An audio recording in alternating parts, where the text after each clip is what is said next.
Good morning. Welcome back to Passion World Talk Radio Network, a wholly owned subsidiary of Global Media Network, LLC. Educate, enlighten, entertain, mindfulness. And on today's episode of Monday Tips, we have 9 tips, 9 rules that if you're dating again and you're a senior, will help you as an older dater. Here are some tips from the article that's written by Catherine Reynolds Lewis, and it's from the Kiplinger Report. And basically, when you get older, the difference in dating as an older person is that you're not looking to start a family. You're looking for companionship.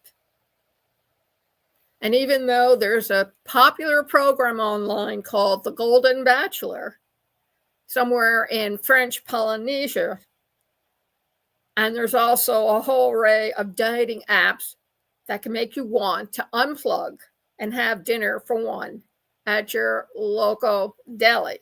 However, there are some do's and don'ts. You should know that 30% of Americans age 50 and older are single, according to the Pew Research Center, and that many of them enjoy the same feelings, infatuation, and giddiness with a new partner as their 20 and 30 counterparts. And because older adults know themselves better and are truly dating for companionship rather than wanting to start a family, they can better themselves and position themselves successfully to find the right mate. And for ladies who do not have to worry about pregnancy, except for the transmittal of bad diseases, it makes a big difference. This quote came from an older lady. It doesn't matter how old you are. If you meet someone and there are sparks and you fall for someone, it's really fun, says Harlee Beth Levy, 62, a divorce lawyer in Clarksburg, Maryland. The sex is just as good. I'm more confident to just be myself. And that's good for the growing number of single or divorced older adults who can expect to live solo longer. Over the last 30 years, the group with the largest increase in divorce rates were people 65 and older, whose divorce rate tripled, according to analysis by Susan Brown, professor at Bowling Green State University in Ohio. The trend is known as gray divorce, and it means a greater number of older adults are getting back into the dating world. Levy and experts on dating later in life recommend these do's and don'ts for dating at age 50 and beyond. 1. Understand yourself and your needs. Levy noticed that the older people she meets are very direct about who they are and what they're looking for. On a phone call before an upcoming date, one man told her, "I do marathons. I go biking." She could tell he was screening with someone with equivalent level of energy. If you've just lost a spouse through divorce or death, take time to know yourself before jumping back into the dating pool, recommended Kirsten Rao, a dating mindset coach in Westport, Connecticut. Take a realistic look at where you are in life and what you wish you had done. This is your chance to reinvent within reason and dream a little bigger than you gave yourself permission to, and a little more authentically than society taught you to dream, she says. This assessment will help you understand why prior relationships may not have worked, and you can make a choice to move forward with less baggage. 2, do be safe. Dating has gotten riskier, so keeping yourself safe is a top priority. Read up on the dating red flags. from someone putting roofies, date rape drugs, in your drink to love bombing, new romantic partners by bombarding them with intention in order to manipulate them or to request money. Scamming people, violent people, and narcissistic people are highly motivated to fill their needs and will deplete you and put you in danger, Rao says. Many online daters use a video call to screen out scammers and incompatible partners before meeting in real life, which should be in a public place. Use protection before any sexual intimacy, even if pregnancy prevention is no longer an issue.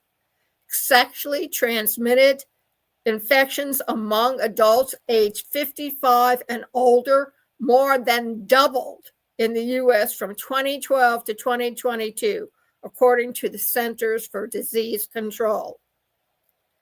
Take it slow. After a first dinner date with a man Janet Reeves, 51, met online, he suggested sitting in her car to continue their conversation. The divorce project manager from Fairfax, Virginia, got into the driver's seat and tried to pull her door shut and turned back to see her date had exposed himself. Reeves ended the date abruptly and spread the word among women in her area's tight, over 50 dating circles. Don't be that guy. Take the time to get to know a potential new partner before initiating or agreeing to sexual intimacy. Mary Lee, 57, a broadcast journalist living in Long Beach, California, believes one reason she and her fiance fell in love was the enforced slowdown of the pandemic early days.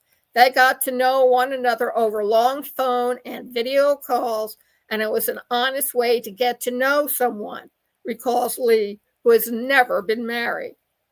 4, live a full life. Levy, the Clarksburg lawyer, entered a 2.5-year relationship last summer, in part because her boyfriend didn't have many friends or hobbies and relied too heavily on her. Now she's looking for someone who won't resent her demanding career or the time she spends with her girlfriends and her 19 and 26-year-old children. On this flip side, Rob Bywater, 55, an editorial director in Belfast, Maine, finds that he's happiest when dating is balanced with real-life interactions such as volunteering, attending concerts, and engaging in hobbies. Dating is a barometer of my emotional state and my social life, says Bywater, who divorced 5 years ago after a 15-year marriage. If I'm spending a lot of time on the apps, that's a sign that I need to connect with friends and get out in the world. 5, don't stick to your type. As we get older, we know ourselves better and may realize that our youthful attractions stem from stereotypes, social pressure, or other superficial traits. Be open-minded about the type of individual you might date, while Raoul calls dating for character. After her divorce, Levy realized that she's always gone for tall, good-looking, masculine, dominated men, and therefore ended up with controlling partners and unequal relationships. She opened herself to dating less alpha men. She also discovered that it's fine to date someone with baggage. After all, she has baggage too.